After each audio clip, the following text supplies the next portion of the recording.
Hello बच्चों, good morning, good afternoon and good evening बेटा सभी को। और जिस समय भी आप लोग वीडियो देख रहे हैं उस हिसाब से एडजस्ट कर लेना कि किस समय आप लोगों को सूटेबल है। Good morning, good afternoon, good evening. चलिए बात करते हैं पढ़ाई। आज की पढ़ाई करने से पहले बेटा एक काम जरूर करते हैं, जो ये रेड सा लिखा हुआ सब्सक्राइब है ना, इसको बेटा टच कर दो तो ये ब्लैक हो जाएगा, तो चैनल आपका सब्सक्राइब हो जाएगा ताकि आपको आगे की वीडियोस आसानी से मिल जाएं। साथ में बेटा बेल आइकन भी दबा दो ताकि नोटिफिकेशन भी आपको अच्छे से प्राप्त होता रहे। पढ़ाई के बारे में जो कि पिछली वीडियो से अगर हम इसको कनेक्ट करें तो हमारा वीडियो नंबर 1 था प्रतिलोम त्रिकोणमितीय फलन वाला जो चैप्टर है, चैप्टर नंबर 2 एनसीईआरटी क्लास 12 भाग 1 का। ठीक है, इससे पहले बेटे जो वीडियो अपलोड मैंने की है आपके सामने, वीडियो नंबर 1, उसके अंदर मैंने आपके सामने डिस्कस किया था कि sign inverse x, cos inverse x, इनकी रेंज और डोमेन क्या होते हैं, इनका मुख्य शाखा क्या होती है, ये किस तरीके से डिफाइन, कहाँ हम इनको डिफाइन करते हैं, वो मैंने सब डिस्कस किया था। ठीक है, उस वीडियो में एक क्वेश्चन हम लेकर के चले थे। उस क्वेश्चन के अंदर बात ये थी कि जब कोई भी ट्रिग्नोमेट्रिकल फंक्शन 1/1 नहीं होता, यानी कि बाइजेक्टिव, या हिंदी में कहें तो एकक अच्छादक नहीं होता, तो ये कैसे पॉसिबल है कि हम इनके इन्वर्स स्टडी करते हैं।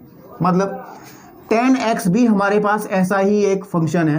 अगर हम tan की बात करें, ये भी कहीं भी 1/1 नहीं होता, 1/1 ये बिल्कुल नहीं होता आपके पास में, लेकिन फिर भी हम लोग स्टडी करते हैं tan इनवर्स x की। ऐसा क्यों है? वही कारण है जो इसमें हमने डिस्कस किया था वीडियो नंबर 1 में। आप लोग वीडियो नंबर 1 को देखेगा तो उसमें आपको बहुत चीज़ें और क्लियर होंगी, और फिर इस वीडियो में जाओगे तो फिर आपको समझ में आएगा कि नहीं यार, अब जो है चीज़ें मज़ा आ रहा है करते हुए। ठीक है, अब अगर हम बात करें, चलिए बात करते हैं tan की। थोड़ा tan के बारे में हल्का सा बात कर लें, उसके बाद डिस्कस करते हैं। tan कोई फंक्शन होता है, क्योंकि कोई फंक्शन होता है तो उसकी जो रेंज और डोमेन होता है, इसका डोमेन जो होता है वो r माइनस आपके पास में x such that x is equal to 2n+1। ठीक है, आपके पास में π/2, और जहाँ पर n जो है वो कोई भी इंटीजर होगा z। ठीक है, ये इसका डोमेन होता है, और इसकी जो रेंज होती है, यानी कि जो निकल करके वैल्यूज आती हैं वो कैपिटल R में से आती है, यानी कि रियल नंबर्स में से आती है। अब तुम कहोगे कि सर ये कैसे है? आप लोग देखिए, मैंने पिछली वीडियो में, वैसे 11th का टॉपिक है लेकिन वीडियो नंबर 1 में इन सभी की ट्रिग्नोमेट्रिकल जितने भी अनुपात हैं, त्रिकोणमितीय अनुपात, साइन कोस टैन कोस सेक जितने भी हैं, कोसेक, उन सब की रेंज डोमेन को बहुत अच्छे से मैंने आपको समझाया है। ठीक है, तो इसमें भी यही है कि आपके पास में ये, क्योंकि इसका फॉर्मूला थोड़ा सा रिपीट कर देते, क्योंकि tan होता है हमारे पास में tan x is equal to sine x upon cos x, यानी कि कोस एक्स जहाँ जहाँ 0 होगा tan वहाँ पर डिफाइन नहीं होगा। ठीक है, वहाँ पर परिभाषित नहीं होगा, और कोस हमेशा ही पता है आपको π/2, 3π/2। ठीक है, यानी कि आपके पास में ओड मल्टीपल ऑफ π/2। ठीक है, या फिर हिंदी में इसको कहा जाए कि विषम गुणज, π/2 के विषम गुणज जहाँ जहाँ होंगे, कोस वहाँ पे डिफाइन नहीं होता, वहाँ 0 वैल्यू देता है, π/2 पे 0, 3π/2 पे 0, तो tan वहाँ पे डिफाइन नहीं होगा आपके पास में। ठीक है, इस वजह से हम इस सेट को रियल नंबर में से माइनस करते हैं कि यहाँ से वैल्यू x कभी भी वैल्यू यहाँ से नहीं लेगा इसमें से। ठीक है, और जो रिजल्ट निकलता है tan x हमेशा रियल नंबर आता है। चलिए स्टडी करते हैं इसके इन्वर्स के बारे में। स्टडी अगर करें तो थोड़ा सा ग्राफ के बारे में जान लेना जरूरी है, उसी से क्लियर होंगी कि ये कहाँ पे 1/1 बनेगा, कहाँ पे 1/2 बनेगा, फिर हम इसका इन्वर्स किन हिस्सों में इसका इन्वर्स हम लोग पढ़ेंगे, किन कंडीशंस के साथ हम इसका इन्वर्स पढ़ेंगे। ठीक है, चलिए थोड़ा सा मैं इसको रफ कर लूँ। तो चलिए इसकी ग्राफ के बारे में हम लोग बात करते हैं। ग्राफ इसका बनाते हैं, तब चीज़ें आपके सामने क्लियर होंगी कि कहाँ ये 1/1 रहेगा, कहाँ ये 1/2 रहेगा। ठीक है, तो आप लोग इसको मूल बिंदु कह लीजिए, यहाँ पे 0, यहाँ पे π/2 आ जाएगा। ठीक है, यहाँ पे आपका पाई आ जाएगा, यहाँ पे आपका 3π/2 आ जाएगा, और यहाँ पे आ जाएगा आपका 2π। ठीक है, बिल्कुल ठीक है। सिमिलर मैनर से आप इधर की तरफ जाओगे तो यहाँ पे कहीं को सेम डिस्टेंस पे माइनस के π/2 बेटा रहेगा, और ये माइनस का आपके पास में कितना पाई रहेगा। फिर यहाँ पे आपके पास में, यहाँ पे माइनस का 3π/2 रहेगा। सिमिलरली इधर की तरफ आप जाओगे तो यहाँ पे कहीं ना कहीं 2π मिलेगा माइनस वाला, और ये आपका जो है y एक्सिस ऊपर की तरफ रहेगा। ठीक है, नीचे y डैश आप बोल दीजिए, इधर की तरफ x डैश बोल दीजिए, इधर की तरफ आप x बोल दीजिए। ठीक है, चलिए इसके ग्राफ से हम लोग ये डिस्कस कर लेंगे कि इसका इन्वर्स कैसे पढ़ा जाता है, वो कैसे डिस्कस होता है, उसको हम पढ़ लेंगे बिल्कुल ध्यान से। तो किस तरीके से हम लोग को करना, देखिए जरा मैं आपको बता रहा हूं। ठीक है,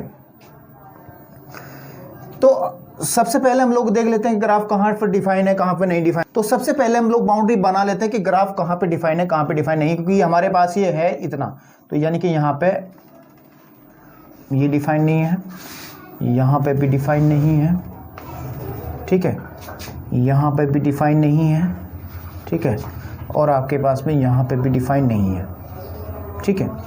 तो ये क्लियर है कि हमारे पास में जो लाइनें मैंने बनाई हैं आपके सामने, ये वाली जो लाइनें बनाई हैं बेटा, यहाँ पे ये ग्राफ जो है डिफाइन नहीं होगा, यानी कि फंक्शन डिफाइन नहीं होगा tan वाला। तो अब बात करते हैं ग्राफ बनाने की। ध्यान से देखिएगा बेटा, हम tan 0 की वैल्यू अगर देखें, tan 0 = 0 रहता है, इसका मतलब वो यहाँ से ग्राफ निकल करके जाएगा मूल बिंदु से। और tan π/2 की अगर हम लोग बात करें तो ये अपरिभाषित रहता है, नॉन डिफाइंड आपके पास में, तो वो इसको टच नहीं करेगा। बिल्कुल ठीक बात है। तो जब इसको टच नहीं करेगा तो ग्राफ कैसे निकलेगा? ग्राफ निकलेगा ऐसे, ठीक है, ऐसे निकलेगा।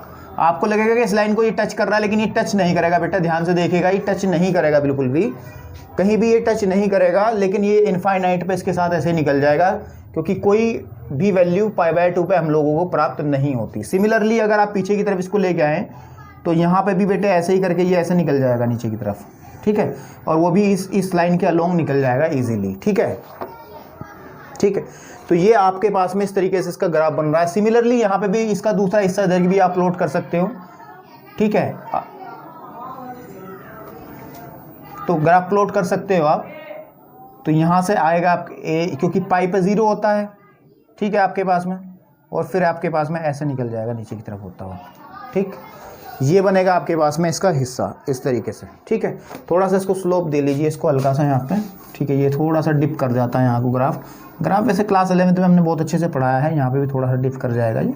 चलिए कोई बात नहीं, इसको थोड़ा सा हम लोगों को सीखना है सिर्फ आज, ठीक है। फिर हम इधर वाले हिस्से की बात करें, क्योंकि यहाँ पे 0 होगा, पाई पे 0 होगा, डेफिनेट सी बात है, तो वो भी ऐसे निकलेगा करके ऐसे, ये ऐसे करके, बिल्कुल ठीक है। तो ये जो आपके सामने मैंने जो 3 लाइनें ड्रॉ की हैं, ये शो करती हैं tan x के ग्राफ को, ठीक है। अब हम लोग बात करते हैं कि इसका इन्वर्स जब हम पढ़ रहे हैं तो किस हिस्से में ये 1 ऑन्टो होगा, किस हिस्से को हम इसकी मुख्य शाखा कहेंगे, किस हिस्से को हम इसकी प्रिंसिपल रेंज कहेंगे, उस बारे में हम लोग बात करते हैं अब। क्योंकि देखिएगा, अगर मैं बात करूं, ठीक है, मैं बात करूं जैसे कि साइन में बात की थी मैंने, π/2 -π/2 और π/2 के बीच में, इस वाले हिस्से में मैं बात करूं, क्या इस हिस्से में ये ग्राफ 1 ऑन्टो है? क्या इस हिस्से में ये ग्राफ 1 ऑन्टो है? आप इसको देख लीजिए जरा, ठीक है, बिल्कुल 1 ऑन्टो है। क्यों है? आप x की कोई भी वैल्यूज लीजिए जा कहीं से, जैसे मान लीजिए यहाँ पे मैंने वैल्यू ली, ये वाली, इसको लाइन ड्रॉ करो, इसके कोरस्पोंडिंग हमें एक अलग वैल्यू मिलेगी। यहाँ पे x की वैल्यू लेता हूँ मैं कुछ, तो यहाँ पे मिलेगी वैल्यू, इसके कोरस्पोंडिंग ये मिलेगी यहाँ पे कोई वैल्यू ले लूँ सपोज यहाँ पे, तो उसके कोरस्पोंडिंग वैल्यू मिलेगी मुझे यहाँ पे कोई वैल्यू, तो उसकी कोरस्पोंडिंग वैल्यू मिलेगी यहाँ पे मिलेगी आपके पास में, इस तरीके से मैं दिखा रहा हूँ। यानी कि कहने की बात ये है कि डिफरेंट x के लिए, अलग अलग x के लिए y की अलग अलग वैल्यूज हमें निकल रही हैं, कि डोमेन के अलग अलग अवयवों की अलग अलग इमेज, अलग अलग प्रतिबिंब हमें कोडोमेन में मिल रहे हैं। तो सिंपल सी बात है, ये है कि ये इस हिस्से में, ठीक है, आपके पास में इस वाले हिस्से में इसको, यानी कि -π/2 से π/2 वाली रेंज में, इस रेंज में ये 1 ऑन्टो है, 1 ऑन्टो है। इस हिस्से में जब ये 1 ऑन्टो है बेटा, तो हम इसको कह सकते हैं कि यहाँ पे इसका इन्वर्स फाइंड आउट किया जा सकता है, ठीक है। क्या किया जा सकता है? इसका इन्वर्स फाइंड आउट किया जा सकता है। तो हम लिख सकते हैं कि tan इन्वर्स हम लोग निकाल सकते हैं, tan इन्वर्स निकाल सकते हैं किस हिस्से में? इस हिस्से में आपके पास में, तो आपके पास में, तो बेटा फिर इसकी रेंज और डोमेन क्या बनेंगे? आप लोग कहोगे, फिर वही क्वेश्चन उठेगा जो पिछली वीडियो में उठा था कि सर जी ये भी तो हिस्सा है। बिल्कुल सही बात है कि हमारे पास में इस π/2 से 3π/2 के बीच में भी ये 1 ऑन्टो रहेगा, लेकिन हम लोग इस हिस्से को मुख्य शाखा या प्रिंसिपल रेंज नहीं कहते हैं। बिल्कुल यहाँ पे इन्वर्स स्टडी किया जा सकता है इस हिस्से में भी इन्वर्स स्टडी किया जा सकता है, प्रतिलोम निकाला जा सकता है, लेकिन इसका मुख्य शाखा जो है, जो प्रिंसिपल रेंज हम कहते हैं, वो -π/2 से π/2 के बीच में ही कहते हैं, क्योंकि ये एक इंटरनेशनल जो है, वर्ल्ड वाइड ये माना गया है कि हम लोग इसी के बारे में स्टडी इस तरीके से करेंगे। चलिए अब इसकी बात करते हैं। अगर हम रेंज की बात करें, सबसे पहले इसका डोमेन क्या बनेगा, tan इनवर्स का डोमेन, ये वैल्यू कहां से लेगा, वैल्यू लेगा इस y एक्सिस से, क्योंकि इसको रिवर्स करना है ना मेरे को। तो ये इसका जो था ये तो बन जाएगा डोमेन। tan इनवर्स एक फंक्शन बनेगा जो r से लेके इसकी जो रेंज बनेगी वो बनेगी बेटा ये -π/2 से π/2, -π/2 से π/2, ठीक है।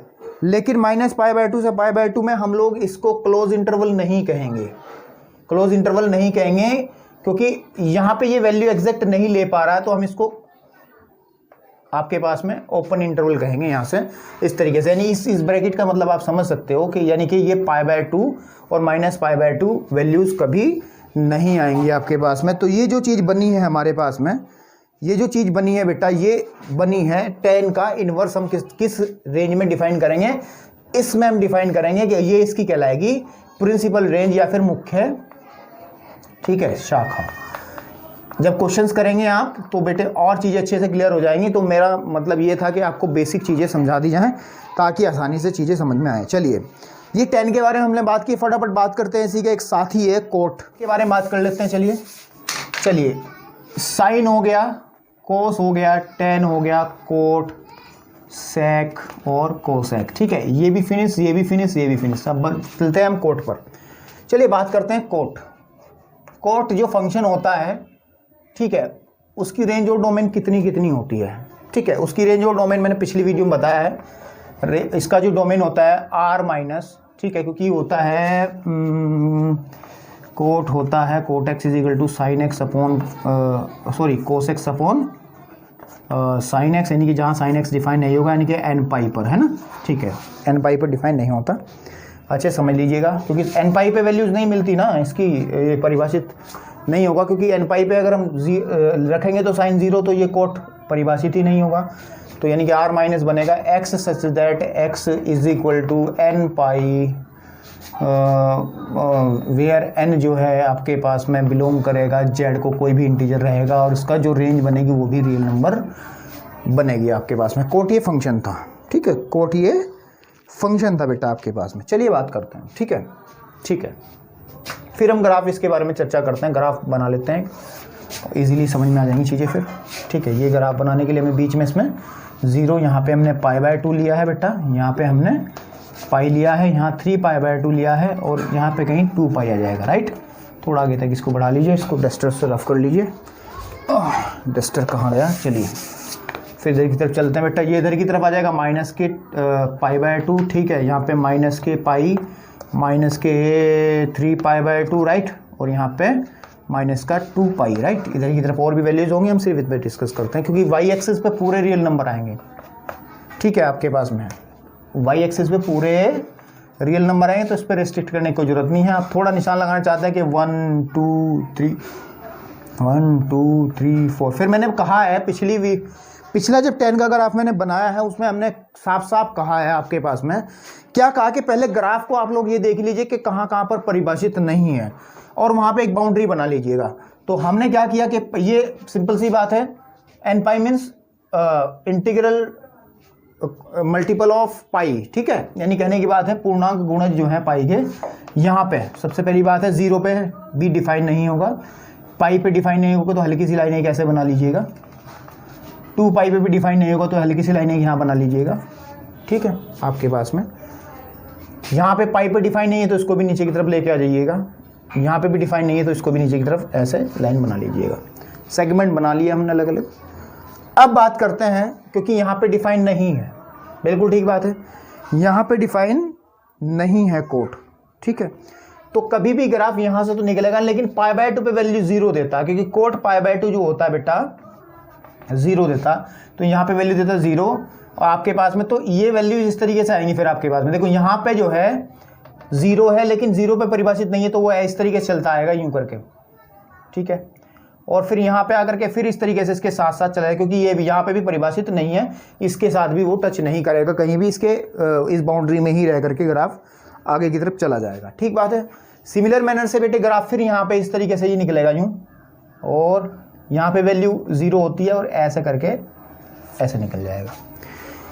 फिर इधर की अगर हम बात करें तो बेटा ये भी सेम क्योंकि पाई पे डिफाइन नहीं होगा, पाई बाय 2 पे वैल्यू 0 बनेगी, ठीक है। तो ऐसे करके और फिर यूँ करके यूँ निकल जाएगा, राइट। सिमिलरली यहाँ पे 0 वैल्यू होगी आपके पास में, यहाँ पे डिफाइन नहीं होगा। तो ये ग्राफ में बेटा, ये ग्राफ सीख लेना बहुत ज़रूरी होते हैं। अगर ग्राफ आपको अच्छे समझ में आती हैं चीज़ें तो सही है कि मैथमेटिक्स आपका सही दिशा में चल रहा है, ठीक है, ठीक है। ये ग्राफ है। अब बात करते हैं इसमें ये कहाँ कहाँ पर आपके पास में 1 1 1 2 होगा। साफ क्लियर कट बात दिख रही है आप लोगों को। ये जितने भी सेगमेंट हैं 0 से पाई एंड पाई टू 2 पाई, ये सारे के सारे जो हिस्से हैं, स्पैन जो हैं, ये जो सारी शाखाएं हैं इसकी, ये शाखा, ये शाखा, ये शाखा, ये शाखा, अलग अलग अपने आप में 1 1 1 2 हैं। तो इनमें से हम लोगों को एक सेलेक्ट कर लेना रहेगा कि, क्योंकि आप देख सकते हो ना यार कि इसकी बात करें तो डिफरेंट एक्स की वैल्यू अगर यहाँ पे कुछ हम वैल्यू लेते हैं तो इसकी कॉरस्पॉन्डिंग में वाई की वैल्यू यहाँ पे मिल जाती है। यहाँ पे जैसे पाई बाय 4 होता है तो इसको कॉरस्पॉन्डिंग हमारे पास में 1, इस 1 पे कोई और वैल्यूज नहीं मिलेगी। देखिए इस एरिया में, इस हिस्से में कोई ग्राफ का कोई हिस्सा और नहीं है। तो यानी कहने की बात यह है कि आपके पास में एक्स की डिफरेंट वैल्यूज़ के लिए डिफरेंट ही इमेजेस मिल पा रही हैं। तो ये क्लियर सी बात है कि यहाँ पे ये 1 1 1 2 है, ठीक है। आच्छादक है इस वाले हिस्से में, इस वाले हिस्से में भी है, इस वाले में भी है, इस वाले में भी है। तो अब अगर हम बात करें इसकी मुख्य रेंज की बेटा हमारे पास में, तो इसकी मुख्य रेंज जो बनेगी आपके पास में कहाँ से कहाँ तक बनेगी, हम इसको यहीं से यहीं तक कहते हैं कि ये जो 0 है और ये पाई है। तो हमारे पास में जो कोट कहाँ लिखूँ, ये यहाँ लिख देता हूँ मैं। कोट इनवर्स जो बनेगा इसकी जो रेंज बनती है, ठीक है, सॉरी जो इसका डोमेन बनता है वो तो आर ही बनेगा, क्योंकि इस पर तो कोई रिस्ट्रिक्शन है ही नहीं भाई, ठीक है, इनवर्स में। क्योंकि ये तो इसकी हमारे पास में बन जाएगी डोमेन प्रांत। रेंज कितनी बनेगी आपके पास में, इसका जो है रेंज कितना बनेगा, वो प्रिंसिपल रेंज 0 to पाई, लेकिन यहाँ पे ओपन आएगा क्लोज इंटरवल। सोचिए जरा, क्योंकि वैल्यूज एग्जैक्टली वैल्यू नहीं ले रहा है, क्योंकि इसको टच नहीं कर रहा है कहीं भी ग्राफ, तो उसको हम ओपन इंटरवल लिखेंगे इस तरीके से।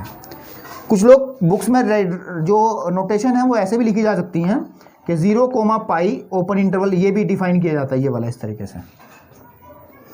तो ये इसकी होगी आपके पास में मुख्य शाखा, या इसको कह सकते हैं प्रिंसिपल रेंज, ठीक है, मुख्य शाखा या फिर प्रिंसिपल रेंज, यानी कि प्रिंसिपल वैल्यूज इसी में से हम लोगों को मिलेंगी। मुझे लगता है कि आपको कोट का कॉन्सेप्ट भी इजीली समझ में आया होगा। फाइनली हम चलते हैं अपने, कोट फाइनल हो गया भाई, कोट पे भी टिक जरा कर लीजिए ये वाला, ठीक है। बात करते हैं सेक और कोसेक, फटाफट इन पे डिस्कस करने के बाद में वीडियो की समापन करेंगे और नेक्स्ट वीडियो में आपको क्वेश्चंस कराएंगे, फिर क्वेश्चंस कराने की टेक्निक आपको बताएंगे हम लोग, ठीक है। तो चलिए बात करते हैं इसमें सेक। हमारे पास कौन बचेगा बेटा, हमारे पास में सेक। सेक फंक्शन जो होता था, सोच लीजिए जरा, कहां से कहां तक डिफाइन होता था, r minus x such that x is equal to, ठीक है, आपके पास में 2n+1 पाई अपॉन 2, ठीक है, वेयर जो n है वो कोई भी पूर्णांक रहेगा ये, और से आपके पास में, ठीक है, r minus open interval -1 and 1, ये, ठीक है। हम लोगों ने, हमें पता है कि जो सेक था वैल्यू कभी भी -1 और 1 के बीच की नहीं वैल्यूज लेता था, ग्राफ से भी क्लियर करूंगा। और अगर किसी बच्चे को बेटे ये चीज़ें समझ में नहीं आ रही हैं कि 2n+1 pi by 2 n belongs to natural number z, ये जो ड्रामा मैं लिख रहा हूँ, ये अगर समझ में नहीं आ रहा है तो बेटा उसको ज़रूरत है कि वो पिछली वीडियो को भी देखे, और पिछली वीडियो को जब वो देख लेगा तो मुझे नहीं लगता कि फिर उसके माइंड में कोई भी कन्फ्यूजन आपके पास में रहेगा। तो चलिए बात करते हैं इसके ग्राफ के बारे में, चर्चा करते हैं ग्राफ इसका कैसे बनेगा, ठीक है। हम लोगों को इसका बेसिक प्रॉपर्टी होती है कि सेक जो होता है, sec x is equal to 1/cos x होता है।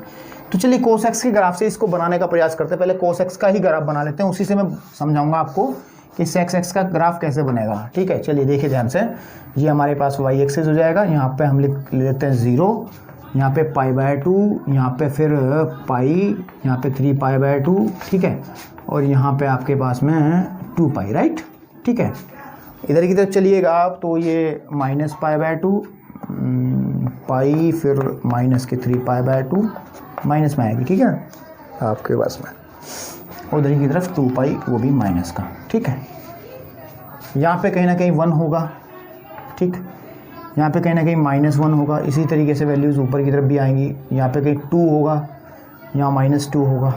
ठीक, चलिए बात करते हैं कोस वाला ग्राफ कैसे डिस्कस करते थे। कोस का ग्राफ कोस एक्स ग्राफ होता था। कोस एक्स हमेशा पता है कि यहाँ पे वो 0 वैल्यू देता था, ठीक है, और 0 पे वो 1 वैल्यू देता, तो ग्राफ ऐसे बनता था उसका, राइट, ऐसे बनता था ना, ऐसे, ठीक है। फिर इसी तरीके से यहाँ पे यहाँ -1 वैल्यू देता था, तो ये ऐसे करके, ठीक है, ऐसे निकलता था, है ना, ज़्यादा ऊपर नहीं जाएगा यार, ये 1 की रेंज में रहेगा यहाँ तक, फिर ऐसे करके, और जो आपके पास में नेक्स्ट जो 5π/2 आएगा ना, ठीक है, वहाँ से ऐसे निकल जाएगा, राइट, इस तरीके से ऐसे इधर की तरफ निकलता था ग्राफ। हमारे पास में यहाँ पे -1 वैल्यू रखता था, तो -1 की थोड़ी सी अगर लिमिटेशन रखें तो ये ऐसे करके ऐसे ऐसे, ठीक है भाई, इतना पर्याप्त है समझने के लिए, ठीक है। ये ग्राफ वैसे मैंने इसलिए थोड़ा सा समझाने का प्रयास ज़्यादा नहीं किया अभी सब बनाते हुए, क्योंकि कोसेक्स का ग्राफ मैंने पिछली वीडियो में बहुत ढंग से आपके पास में बताया है। अब हम सेक एक्स की बात करते हैं, क्योंकि सेक एक्स जो है हमारे पास में वो एग्जैक्टली अपोजिट होता है कोस का, ठीक है। तो ध्यान दीजिएगा ज़रा, क्योंकि डिफाइन कहाँ नहीं होगा वो, क्योंकि सेक जो है x 1/cos x होता है। अगर मैं π/2 ले लूँ वैल्यू, यहाँ पे π/2 वैल्यू ले लूँ, तो आपके पास में वैल्यू कितनी मिलेगी π/2 का, आप देखिएगा π/2 1/0, ये परिभाषित नहीं होगा, डिफाइंड, इसका मतलब यहाँ पे डिफाइन नहीं होगा। यहाँ एक बाउंड्री बना लीजिए हल्की सी, जो कि मैंने तुम्हें पहले भी कहा था। ऐसे ही ये यहाँ पे भी डिफाइन नहीं होगा, ठीक है, ऐसे ही ये यहाँ पे भी डिफाइन नहीं होगा, बिल्कुल ठीक बात है। फिर हम लोग बात करें कहाँ पे डिफाइन नहीं होगा, यहाँ पे भी डिफाइन नहीं होगा π/2 पे, क्योंकि ये लिख रहा है ना यहाँ पे, देखिए यहाँ पे कि जहाँ पे ऑड मल्टीपल ऑफ π/2 मिलेगा, यानी कि विषम गुणज मिलेंगे π/2 के, वहाँ पे परिभाषित नहीं होगा। तो और कहाँ पे नहीं होगा, यहाँ पे भी परिभाषित नहीं होगा। ग्राफ कैसे बनेगा, ये परिभाषित है बट वो परिभाषित नहीं होगा। तो सिंपल सी बात है, आप लोगों को करना क्या है इसके ग्राफ में, सिर्फ आपको ये करना है, क्योंकि देखिएगा जरा, मैं अभी थोड़ी सी बात बता रहा हूँ, वो चीज़ें आपको समझ में आ जाएंगी। इस हिस्से की बात करते हैं, बाकी सारा हिस्सा समझ में आ जाएगा। वैल्यू कभी भी 1 और -1 के बीच की नहीं लेगा, तो हमारे पास में जो ग्राफ बनेगा, और यहाँ पे परिभाषित नहीं, तो ग्राफ ऐसे जाएगा। ध्यान से देखिएगा,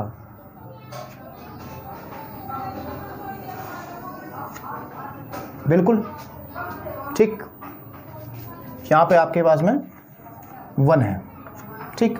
अब हम लोग बात करते हैं, क्योंकि नीचे तो, क्योंकि ये तो कोस का ग्राफ यहाँ पे था ना, ऐसे नीचे तो नहीं है, तो कोस का फिर यहाँ पे ग्राफ मिलेगा।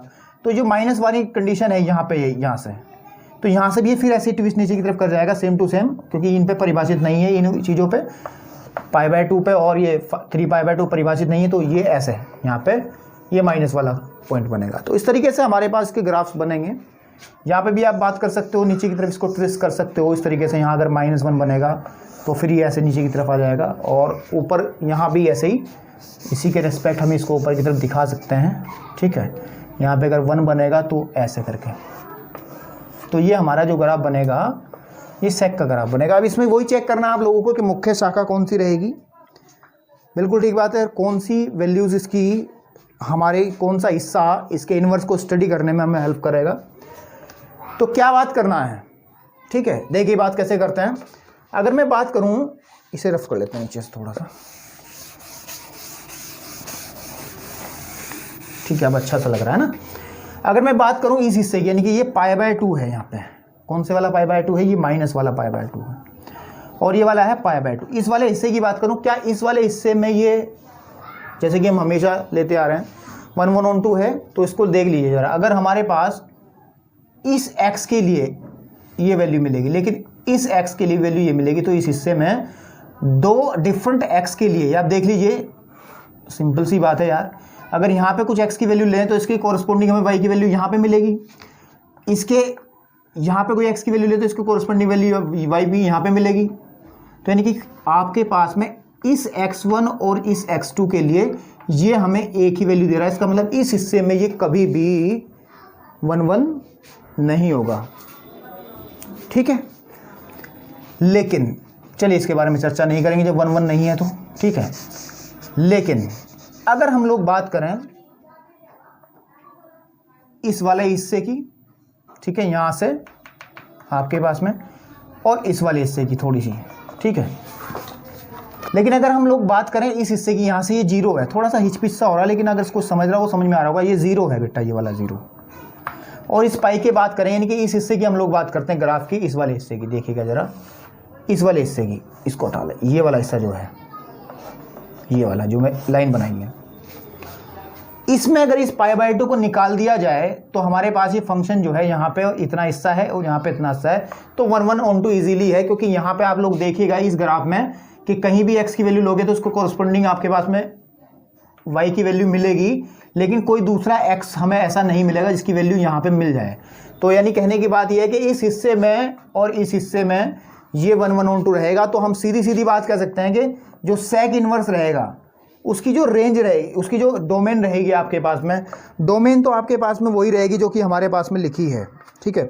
उसकी जो डोमेन है वो ये रहेगी क्या, कि r-1, ठीक है। लेकिन इसकी जो रेंज बनेगी हम लिख सकते हैं 0 to π, बट आपके पास में ये डिफाइन नहीं है π/2 पे, तो उसमें से हम -π/2 एक सेट अलग से बना के माइनस कर देंगे कि यहाँ पे परिभाषित नहीं है तो उसको माइनस कर देंगे।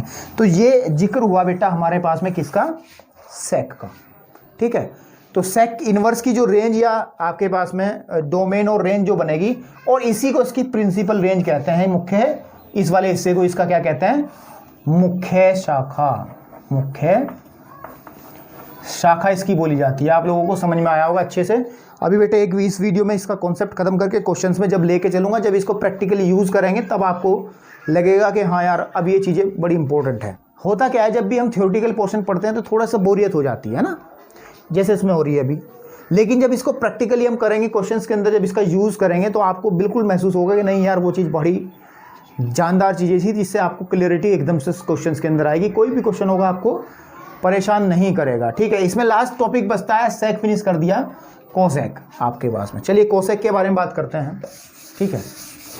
अगर हम बात करें बेटे कोसेक की, किसकी बात करें, कोसेक की, तो ये आपके पास में है कोसेक इनवर्स नहीं, सिंपल कोसेक की बात अगर हम करें तो ये होता था r माइनस, आपके पास में इसका डोमेन बनता था r minus x such that x is equal to n pi, where n जो है वो कोई इंटीजर है, से आपके पास में रियल नंबर -1 और 1, ठीक है आपके पास में, क्योंकि ये -1 और 1 के बीच की कभी भी वैल्यू नहीं लेता है आपके पास में। हम लोग कोसेक की बात कर रहे हैं, ठीक है। चलिए इसके ग्राफ के बारे में बात करते हैं और स्टडी करते हैं इसके इनवर्स, ये कहाँ पर इनवर्स इसका मिलेगा, कहाँ इसका प्रिंसिपल वैल्यूज मिलेंगी या प्रिंसिपल रेंज मिलेगी, वो उसको डिस्कस किया जाता है। उसको ग्राफ बनाने के लिए जैसे मैंने अभी आपके सामने बेटे कोस का ग्राफ बनाया है, किसका बनाया, कोस का ग्राफ बना करके सेक के ग्राफ में कन्वर्ट किया था। उसी तरीके से हम लोग, क्योंकि रिलेशन होता है यार, रिलेशन होता है कि जो कोसेक होता है, कोसेक एक्स, वो हमेशा 1/sin x की, ये बेसिक इनकी इसकी प्रॉपर्टी होती है। sin x का बिल्कुल उल्टा रहता है, तो हम लोग अगर sin x का ग्राफ बनाएंगे तो इसको इजीली समझ जाएंगे। देखिए मैं ग्राफ बना रहा हूँ, 2 मिनट की बात है, फटाफट समझ में आ जाएगा, क्योंकि ग्राफ मैंने वैसे पिछली वीडियो में भी बताना शुरू किया था आप लोगों को, ठीक है, ठीक है। आपके पास में लाइन थोड़ी सीधी कर लें, ये थोड़ा ग्राफ क्योंकि क्लियर बनाना ज़रूरी है। ये बीच में y एक्सिस आ जाएगा बेटा, यहाँ पे हम लोग बात करें तो ये π/2, फिर यहाँ पे पाई, यहाँ पे 3π/2 एंड देयर इज़ 2π, थोड़ा सा गैप, कोई बात नहीं, ठीक है। चलिए बेटा ये x एक्सिस की बात कर रहे हैं, यहाँ पे आ जाएगा -π/2, यहाँ पे आ जाएगा पाई, यहाँ पे आ जाएगा माइनस ही आएगा ना, 3π/2 विद माइनस साइन, और यहाँ पे आ जाएगा 2π, वो भी माइनस वाला, ठीक है। यहाँ पे वैल्यूज़ वही आएंगी 1 -1, ठीक है। ऊपर की तरफ और वैल्यूज़ के बारे में बात करेंगे। अगर साइन के ग्राफ की बात करें, क्योंकि साइन 0 0 होता है तो यहाँ से निकलता है, और साइन 91 होता तो यहाँ से जाता है, फिर यहाँ 0 हो जाता है, ठीक है। तो ग्राफ ऐसे बनता था उसका साइन का, राइट, ये वाला ध्यान से देखिएगा। फिर नीचे की तरफ यहाँ पे आकर के -1 वैल्यू देता था, ठीक है। तीसरे कोऑर्डिनेट की बात अगर हम करें तो यहाँ पे फिर यहाँ पे 0 निकल जाता था, ये चीज़ थी, है ना आपके पास में। सिमिलर मैनर से बेटा इधर की तरह अगर हम बात करें तो यहाँ पे -1 वैल्यू देगा ये, ठीक है। आपके पास में यहाँ पे π/2 पे ऐसे करके यहाँ पे 0 हो जाएगा, फिर यहाँ पे ऐसे करके 2π से निकल जाएगा, क्योंकि ये 1 पे निकलेगा। तो ये ग्राफ जो था हमारा, ये किसका ग्राफ था बेटा, ये साइन का ग्राफ था, हम लोगों ने स्टडी किया है, ये साइन का ग्राफ था, ठीक है।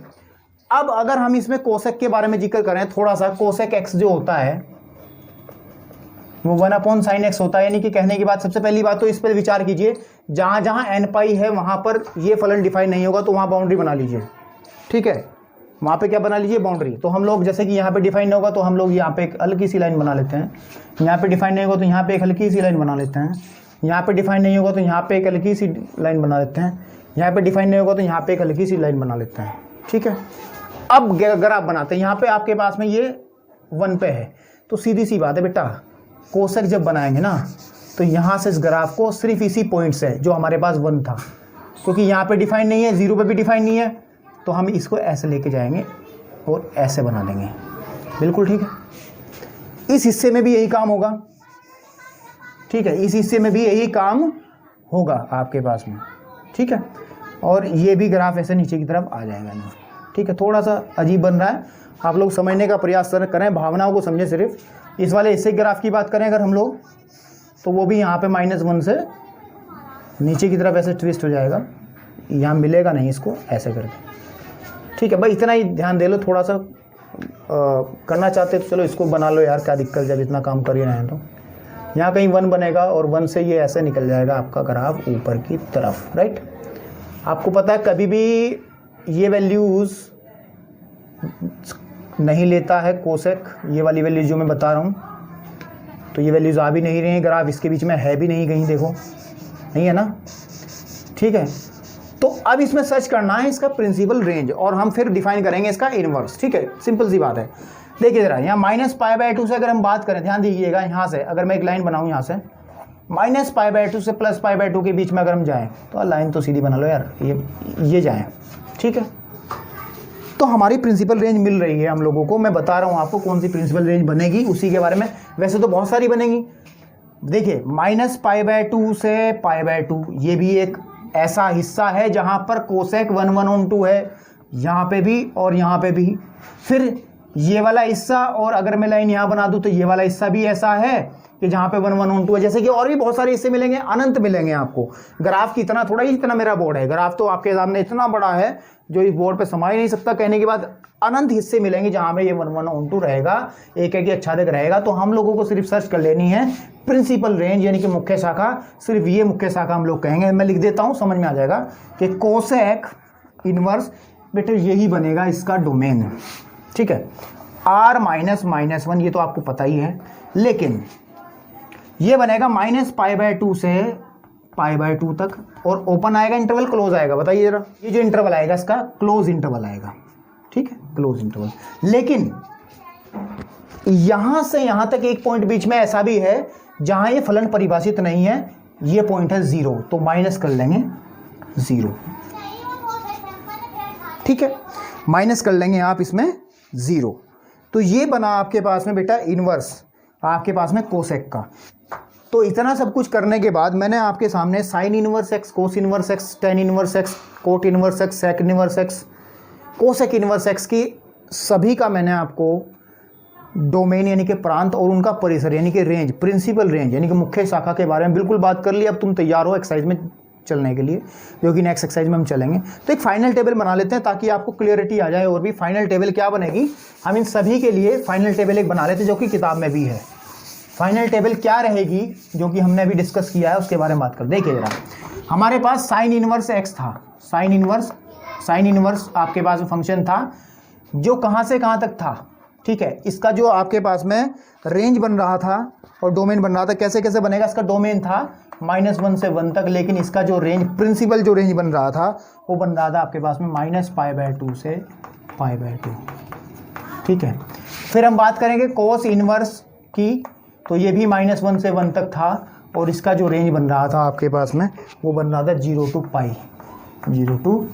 π आपके पास में, ठीक है। अगर हम बात करें कोसेक इनवर्स, चलो कोसेक ही लिख लो, तो कोसेक ही कोई बात नहीं। कोसेक इनवर्स की बात करें तो इसका जो आपके पास में ये बन रहा था, ये बनना था r -1 and 1 से कहाँ तक लेके जाना था इसको, मुझे अभी बनाया था थोड़ी देर पहले, π/2 क्लोज इंटरवल और π/2, -π/2 माइनस इसमें से 0 हम लोगों को माइनस करना रहेगा, ठीक है। बात करते हैं सेक की, बात कर लेते चलिए, सेक इनवर्स की, है ना। सेक इनवर्स जो था मेरे पास में वो था r -1 एंड 1 आपके पास में, और इसकी जो रेंज बन रही थी, प्रिंसिपल जो रेंज बन रही थी आपके पास में, वो बन रही थी आपके पास में 0 to पाई। बेटे एक्सरसाइज ये पूरी चीज़ें किताब में भी आप देखिएगा, 0 to पाई माइनस π/2, ये मैं इसमें से देख रहा हूँ, ठीक है। ये बनेगी आपके पास में। बात करते हैं tan की, tan इनवर्स x, इसकी जो रेंज थी वो रियल नंबर थी, ठीक है, और जो इसकी प्रिंसिपल रेंज, सॉरी इसका जो डोमेन था वो रियल नंबर था, और प्रिंसिपल जो आपके पास में रेंज बन रही थी, इसकी प्रिंसिपल रेंज वो बन रही थी -π/2 से +π/2, ये ठीक है। कोट इसका बिल्कुल अपोजिट था, ठीक है। कोट आपके पास में इसकी जो रेंज थी वो r ही थी, सॉरी इसकी जो रेंज थी वो r ही थी, और आपके पास में कहाँ से कहाँ तक था, इसका जो प्रिंसिपल रेंज था आपके पास में वो था 0 to पाई, ठीक है। क्या था वो? 0 to पाई, लेकिन वो ओपन इंटरवल 0 to पाई था, ओपन इंटरवल 0 to पाई। तो ये फाइनल टेबल आपकी रही, और इसी को लेकर के हम बेटे एक्सरसाइज में चलेंगे। आज के लिए आप लोग इतना ही रखिएगा। नेक्स्ट वीडियो में आपको बेटे तुरंत मिलेंगे, सारे क्वेश्चंस कराएंगे और चैप्टर को जो है धराशायी करेंगे। अगर बेटे आपको कॉन्सेप्ट अच्छा लगा हो, समझ आया हो, तो बेटे वीडियो को लाइक कर दीजिएगा, चैनल को सब्सक्राइब कर दीजिएगा, शेयर करोगे तो बहुत अच्छी बात है, हम लोग भी थोड़ा फेमस हो जाएंगे, ठीक है। बाकी आप लोग मस्ती कीजिए, स्टडी कीजिए और कॉन्सेप्ट के साथ पढ़ाई कीजिए, ठीक है। वीडियो तक बेटा इंतज़ार कीजिए, तब तक के लिए धन्यवाद।